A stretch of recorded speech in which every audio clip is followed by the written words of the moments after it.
Hi guys, this is Clarice, ang inyong content creator and aspiring vlogger ng Camarines Norte.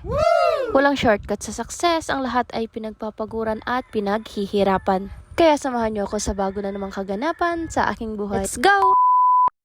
Hello mga bebs, napakaganda nga ng panahon ngayon kaya naisipan namin ni Jowa na mag-nature trip.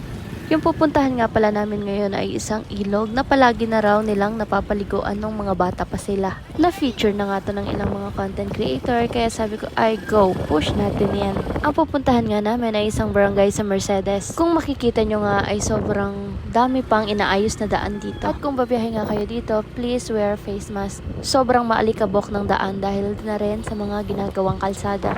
Nadaanan nga namin dito ang napakagandang Mangkamagong Boulevard. Ito nga ay parte pa ng Basud at ang mga susunod na barangay ay parte na ng municipality ng Mercedes. Pagkalampas nga ng Mangkamagong ay susunod na ang barangay ng Matuog-Tuog, Mercedes. At ang susunod nga na barangay ay ang Barangay Hinipaan. Ito nga pala yung barangay na pupuntahan natin for today's video.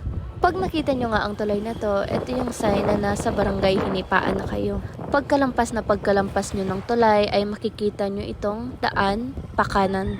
Papasok nga lang tayo dyan sa kanan and dire-diretso lang yung daan. Sementado nga ang mga daan dito kaya naman kahit 4 wheels ay talagang pasok. Bago nga kami makarating sa talagang pupuntahan namin ay may nadaanan kaming dam.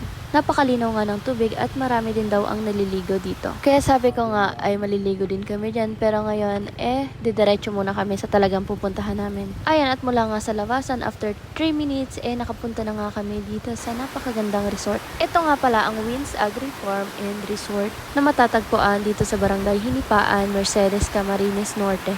Libre nga ang parking ng mga sasakyan dito and pagkadating nyo ay kailangan nyong dumiretso sa may tindahan. Need nyong mag-logbook and bayarin yung entrance fee which is 10 pesos each. O diba, napakamura. For only 10 pesos, makakapag-nature trip na kayo. And kung madami naman kayo, meron din sila ditong mga cottages worth 300 to 400 pesos. And since nadadalawa nga kami ni Jowa, naghanap na lang kami ng batuhan sa bandang dulo. Alas 12 na nga pala ng tanghali ng mga oras na to, kaya naman ay talagang gutom na ako. Pero kahit nga food is life, syempre video is lifer.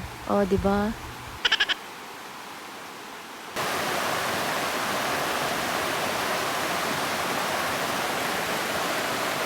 At ayan nga, at nilabas ko na yung aming mga baon. At dahil nga biglaan itong gala namin, ay nagbaon lang kami ng kanin. Tapos bumili na lang kami ng ulam sa nadaanan namin. At nagsimula na nga kumain kasi gutom na kami parehas dyan. Alam niyo mga bebs, sa mga magjojowa dyan or mag-aasawa, it's a must talaga na may time pa rin kayo sa isa't isa. Yung tipong mag-nature trip kayo, magro-road trip, kayo na kayong dalawa lang. Napakasarap talaga sa feeling ng gano'n. Huwag puro away, mag-enjoy din kayo. Charot lang, syempre hindi ko naman alam kung ano yung pinagdadaanan ng mga couples. Pero, as much as possible, bigyan nyo ng time yung sarili nyo mag-enjoy, mag-unwind. Sama nyo yung mga bagets nyo kung mayroon kayong mga anak. Hindi nyo naman kailangan gumastos ng malaki para lang sumaya or mag-nature trip. Ang isipin nyo isa lang yung buhay natin. Gawin natin itong makabuluhan at enjoyin kasama ang mga mahal natin sa buhay. Alam ko naman na sobrang gastos ng buhay ngayon. But it's not too expensive to be happy. Oh, English yan ah. Hindi ko nga alam kung anong pinaglalaban ko dyan. Pero hayaan nyo na. Kumain na lang tayo ng pinya. Pineapple season na naman nga mga bebs, kaya sobrang tatamis ng mga pinya. Ito ang dala namin ay nabili lang namin sa daan. May nag-harvest nga ng pinya, kaya naman bumili kami. Ito nga pala ay 3 for 100 pesos. At ayun nga, pagkatapos nga namin kumain, umalis na rin kami dyan sa pwestong yan at lumipat.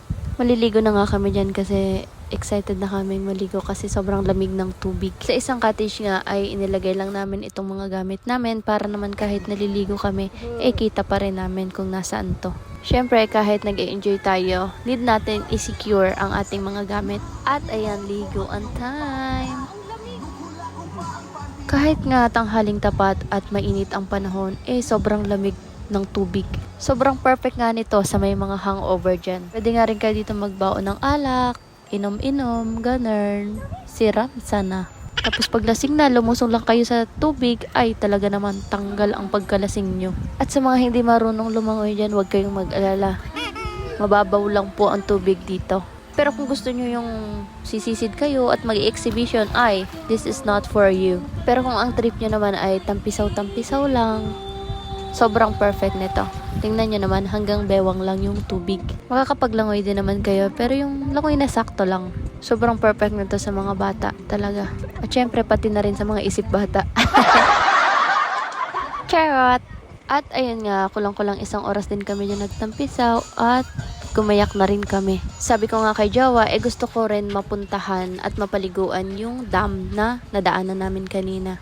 Kaya naman for the go. At ayan nga, at pabalik na kami dun sa dam na nadaanan namin kanina.